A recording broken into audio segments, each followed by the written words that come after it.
In this video, I'm going to explain to you why not owning Bitcoin can be one of the biggest mistakes you ever made in life and could keep you poor and end up in the rat race while everyone around you just gets richer and richer. And one of the biggest reasons is one, because the money supply is always increasing. So look at this image. What you see is that the purchasing power of the dollar is always decreasing and decreasing. Why is that? In 1930, $1 was $1. And now in 2025, that same dollar is the equivalent of 0.5 cents. It's just 5 cents, right? And why is this? The reason this happens is because the dollar is just a piece of paper. And what is so unique about paper? Paper can be printed and printed and printed and printed out of anywhere, right? And so when you print more dollars, the cost of everything has to adjust. For example, in 1930, it might have cost you $1 to get a McDonald's sandwich. But now, since there's so much more dollars circulating system, to get that one McDonald's sandwich, it's going to cost you way more dollars because it's constantly being printed. And why is dollar being printed? If you look at this chart, right? Anytime there is a disaster or a crisis, the U.S. solution is always to print more dollars. For example, in 2020, we had a big virus that shut down the whole world, right? And people couldn't work every day. So what did the government do to keep the economy flowing?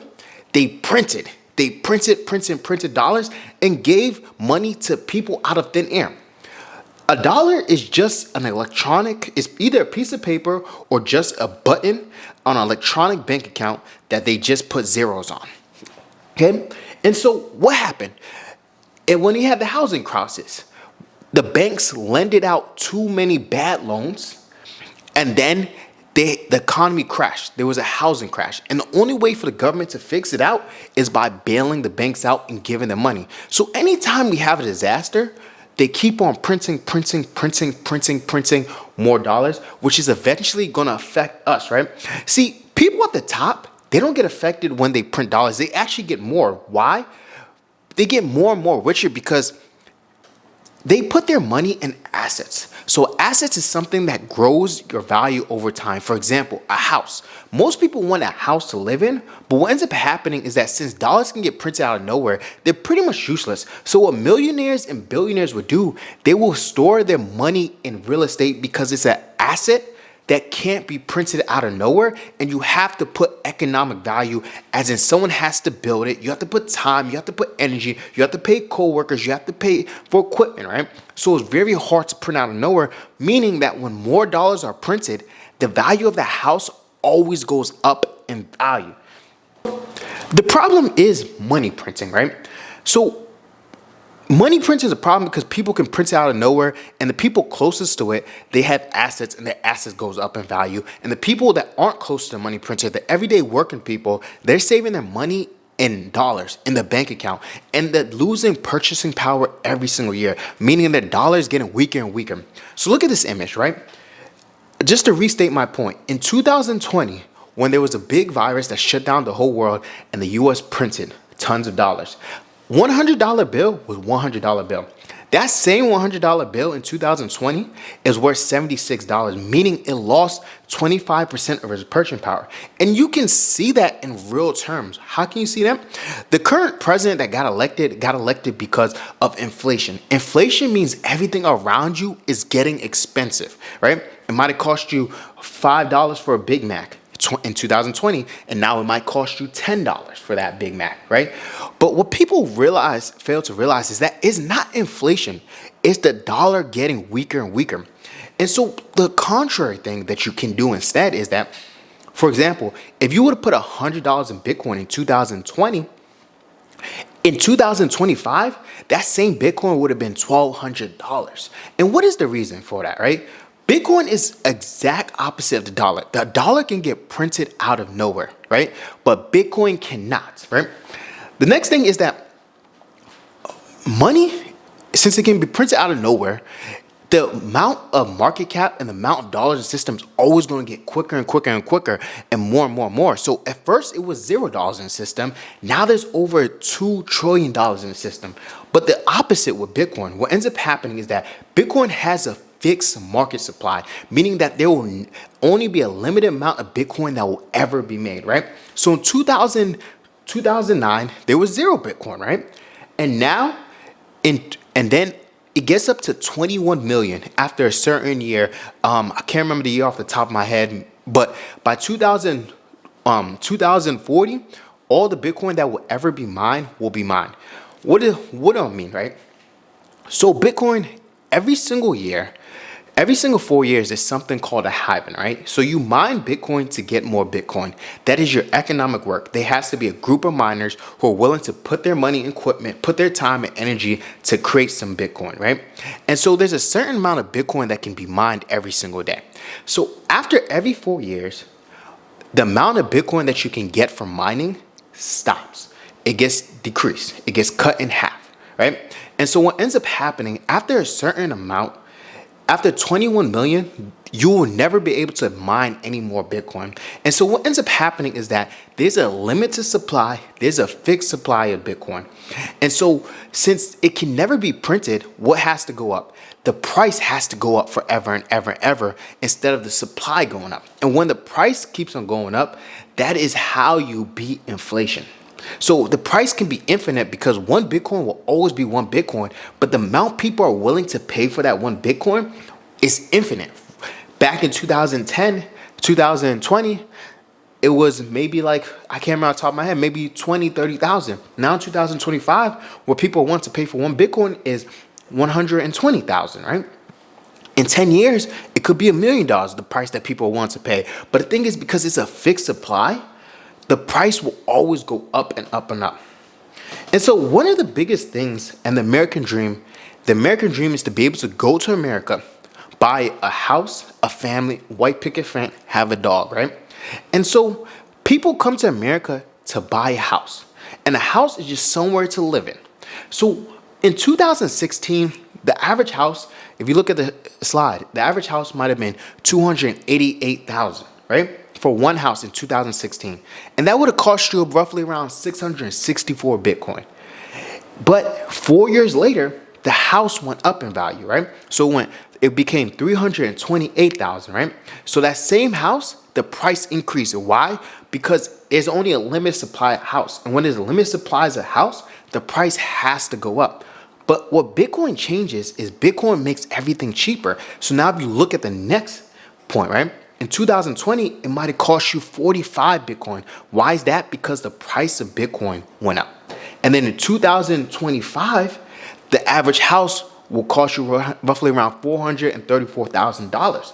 So it's always going up in dollar terms, meaning that if your salary isn't increasing at the same price as the house is increasing, it's going to be harder for you to buy houses, right? But if you would have stored your money in Bitcoin, in 2025, it will only cost you 3.7 Bitcoin.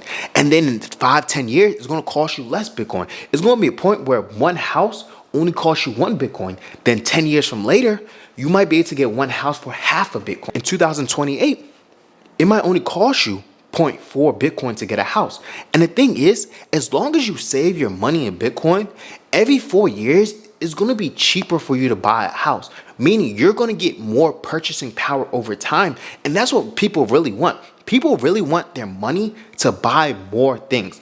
People don't really get it. In America, people actually have a good amount of money compared to most of the world. The problem is the money that they have doesn't buy them a lot of things. But to solve that problem, the more you hold in Bitcoin, the more things you can buy. It might cost you 1 Bitcoin to buy a Lamborghini right now, but in 5 years, you might be able to buy a Lamborghini with half a Bitcoin. 10 years from now, you may be able to buy it with 0.1 of a Bitcoin, right? So your purchasing power always gets more and more expensive, meaning you have to work less hours to buy less things because you saved your money in Bitcoin.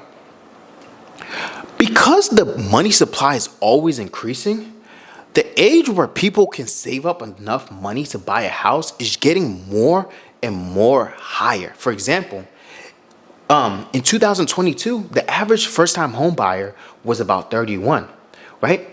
But since the home prices kept on increasing at a faster rate than actual wages, what ends up happening is the age where people become adults and able to buy their first home is getting higher and higher. So now in 2025, first time home buyers are roughly around 40. So imagine you finish high school around 18 and you can't buy your first home for 20 years. Why? Because you're saving your money in dollars, and dollars will always be printed out of thin air. Here's a forecast by Michael Saylor. Michael Saylor is the CEO of a company called Strategy, who has a Bitcoin treasury company. Basically, what they do is they take debt against their company to buy more Bitcoin. So Michael Saylor has roughly around 700,000 Bitcoin, and he took on a bunch of debt to buy Bitcoin, right? Which caused his company to be one of the highest performing stocks in the whole stock market in the past like 4 or 5 years. Okay, so he has tons of conviction in Bitcoin and is able to get investors to invest in his company to buy Bitcoin. And so the reason he's doing all this because he has predictions of where Bitcoin will go to. And if you look at this slide, right, Bitcoin, his 20-year forecast is that in 2045, the worst case scenario, the bear case, is that Bitcoin's price will be 3 million. His base case, where he thinks is realistically going to go, is going to be 13 million. And his bull case, where he's like, whoa, Bitcoin's going to be the future, is 50 million. So in 2024, you can buy Bitcoin for 65K. Anyone can get to 65K if they put in the work over a certain amount of years. And then you hold it for about roughly 20 years and it becomes 13 million. There's very few things right now where you can invest 65K and in 25 years, it will be 13 million.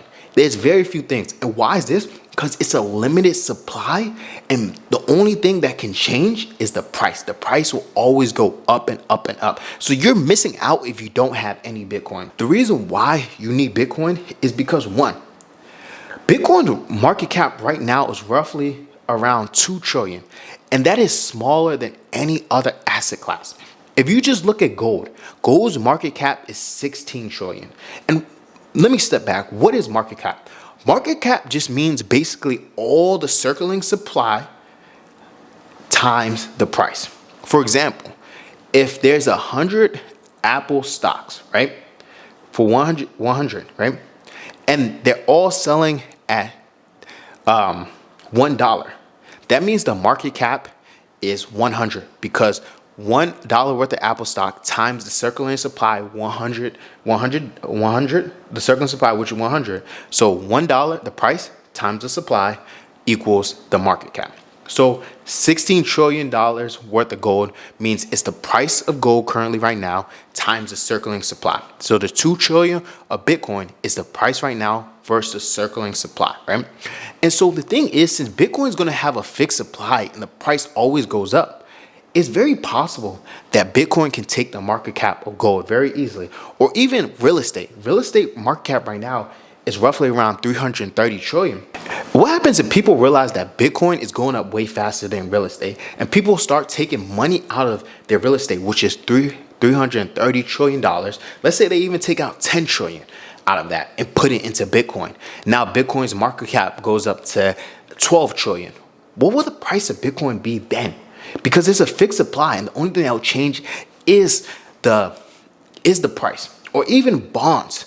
Bonds, that's a whole nother conversation that if you want to see a video on, put in the comments, I'll talk about it. What happens if people even take 100 trillions out of bonds and put that into Bitcoin? Or even money. Instead of saving their money in dollars, 120 trillion, they just put 10 trillion into Bitcoin. The price of Bitcoin will skyrocket, and you will become the next millionaire. You'll become the next rich. That's why you need to own Bitcoin today. So tell me what you guys think in the comment. And if you guys like this video, check out this video right here.